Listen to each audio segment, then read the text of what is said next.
Peace and blessings, family, when we learn to do the will of the Creator. I'd like to talk to you about something that's going on in the Negro church called tongues. Speaking in tongues. The Bobo Shababa that you know as tongues, that you've been taught as tongues, is not what was going on in that Greco-Roman Bible over in Acts, which you know as the New Testament. See, that Bobo Shaba stuff came from right here in America, in a little white town, by a little white lady, at a little white Bible college in Kansas. See, they had a weekend sit-in, and during this sit-in, they was fasting and praying, and she went into some transfixed state and started speaking that madness.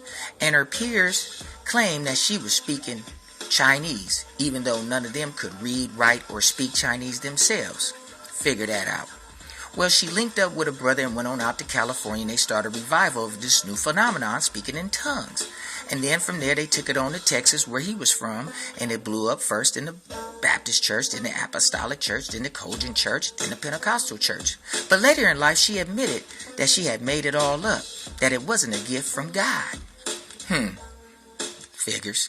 Now going over to the new part of the book, in Acts chapter 2, it says that the disciples was gathered in the upper room in Jerusalem on Pentecost, and as they were receiving the Holy Ghost, that something like cloven tongues came down upon them. Now my question is, what is cloven tongues? Oh yeah, that is another Greco-Roman Masonic symbol. In verse 4 and 5, it says that a noise was heard abroad, and these men that was gathered into the city of Jerusalem from under every nation, and it names all the nations they came from, they wondered how was these men, Galileans, speaking their languages. You see, because tongues is a language. You could precept that in Genesis chapter 10, the table of nations. It says these are their nations and their tongues, their languages. Also, your boy Pizzo, known as Paul, said it would be better to speak 5 known words than 10,000 words that cannot be understood. He went on to say that this was not done for the believers, but for the unbeliever. Now, you are a believer, right? And he also said that if this was being done in the church and an unbeliever came in, he would think that you was mad. Now, this question goes out to the sisters, because they seem to cater to this more than the brothers.